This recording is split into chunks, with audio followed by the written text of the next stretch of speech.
Hello, everyone. Welcome, and thank you for joining me today.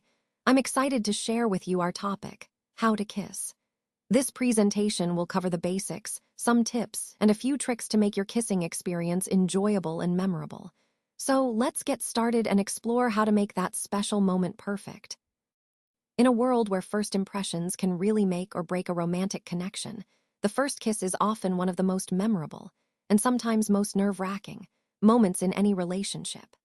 You might spend time practicing your conversation skills, choosing the perfect outfit, or planning an ideal date. But when it comes down to those few seconds of intimacy, what really counts is your confidence and awareness. Perfection isn't the goal here. It's about being present and attuned to the moment.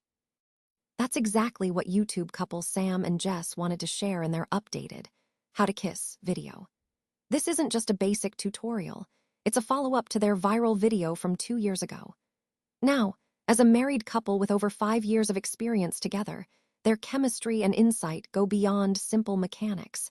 They offer a genuine masterclass on emotional timing, confidence, and nonverbal communication in romantic intimacy. So today, let's explore their most valuable insights. We'll look at everything from how to prepare and find the right timing to understanding emotional cues.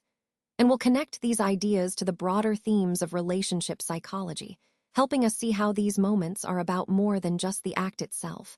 They're about connection, trust, and being truly present with your partner. This slide doesn't contain enough information. That's why we're moving to the next slide. All right, let's talk about preparation and the confidence that comes with feeling clean. Before sharing that special kiss, it's important to remember a simple but vital truth. Confidence really starts with feeling fresh. Things like bad breath, sticky gum, or strong food odors, think garlic or onion, can quickly turn what should be an intimate moment into something less enjoyable. But don't worry, it's not about obsessing over it. Sam and Jess recommend a balanced approach. Chewing gum, taking a mint, or brushing your teeth beforehand. The key is not to overthink it. As Sam humorously puts it, don't stress, just don't smell like tuna. It's a funny way to remind us that a little preparation goes a long way. From a psychological perspective, this isn't just about hygiene. It's about self-assurance. When you feel clean and prepared, you naturally project calm and confidence. You're not worried about your partner's thoughts. Instead, you're fully present in the moment. And that presence is what truly makes the experience special. Now, let's talk about timing, specifically, reading the room and sensing the energy. One of the most underrated aspects of a good kiss is timing, not just when to lean in, but whether you should lean in at all. Both Sam and Jess emphasize how crucial mutual readiness is. A kiss should never be forced or assumed. It has to feel natural for both of you. The best way to know if it's the right moment is to pay close attention to nonverbal cues. First, look for eye contact. Is your partner making eye contact with you? That's usually a good sign. Next, observe their body movement. Are they leaning closer or are they leaning away? If they're leaning in, that's a positive signal. Also, pay attention to subtle cues like glancing at your lips or lingering in silence with soft, relaxed body language. If the answer to these cues is yes, then you likely have the green light to go ahead. On the other hand, if your partner avoids eye contact, looks away, or keeps a respectful distance, it's best to pause. Respecting their boundaries is more attractive than rushing or being impulsive. In dating psychology, this step reflects what we call empathic awareness, the ability to sense someone's comfort level. And that's what truly separates a genuine connection from an awkward encounter. So always trust these cues, and remember, timing is everything. Now, once you feel the moment is right, remember that execution is important, but it's not as critical as many people think. According to Sam and Jess, the secret to a great first kiss is really about being relaxed. Keep your lips soft and your movements gentle.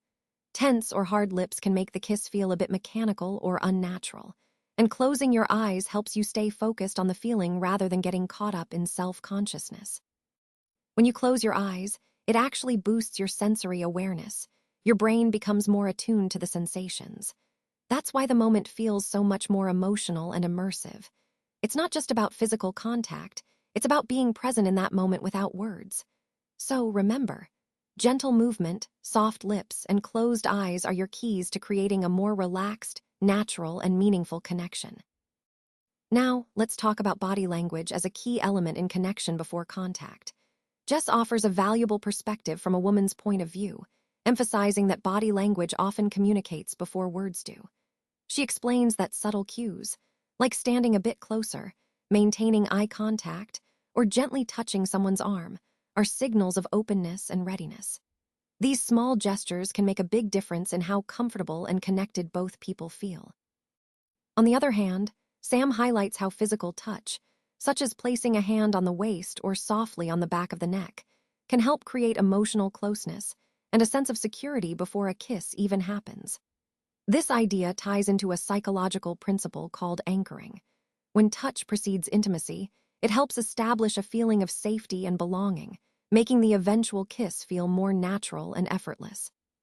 So, in essence, body language and gentle touch serve as important signals that build trust and emotional closeness, setting the stage for a genuine, comfortable connection. So, the key idea here is to not overthink the movement. One of the most relatable lessons from Sam and Jess's video is that a first kiss doesn't have to be perfect or cinematic. It's okay to start simple, maybe with a soft peck, and then naturally let things deepen if both people feel comfortable. They really emphasize that you don't need to stress about which lip goes where or get caught up in technique. Instead, chemistry builds naturally through practice and feeling at ease with each other. What they're really saying is that the best kisses happen when you stop trying to control every moment. Overthinking can take away the presence and spontaneity that make a kiss memorable. So, the takeaway is to relax, be in the moment, and trust that genuine connection will guide the experience. That's what makes it special. So, here we come to what I like to call the advanced step in French kissing, the gentle use of the tongue. When discussing this, it's interesting to note that the French approach it with a sense of humor and maturity, making it both approachable and refined. Their advice is surprisingly simple but rooted in science. Keep the tongue soft and slow. Less is definitely more, especially at the beginning. You don't want to rush or be stiff, because that can really break the natural rhythm of the kiss. Instead, aim for a gentle, gradual approach. This isn't about going all out right away. It's about building a connection and allowing both of you to find a comfortable rhythm.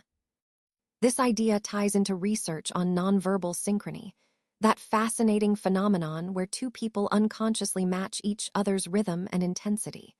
When you keep the tongue soft and move slowly, it helps both your bodies align emotionally and physically. It's like a dance where both partners are in tune, creating a more intimate and harmonious experience overall. Let's talk about communication and consent, which are often overlooked but are actually the hidden strengths of emotional maturity. It's really important to remember that being open about your feelings and intentions can make a big difference. If you're feeling nervous or unsure, that's completely okay. Honest communication builds trust. For example, saying something like, "Hey, I've never done this before," or "Can I kiss you?" doesn't ruin the moment. It actually deepens the connection. Modern relationship psychology supports this idea. When both people feel emotionally safe, their desire and attraction can grow stronger. Open communication fosters trust and makes physical intimacy more meaningful and satisfying. So remember, a kiss is more than just a technique. It's about connection, trust, and mutual understanding. Ultimately, being honest and respectful with each other enhances not just the moment, but the entire relationship.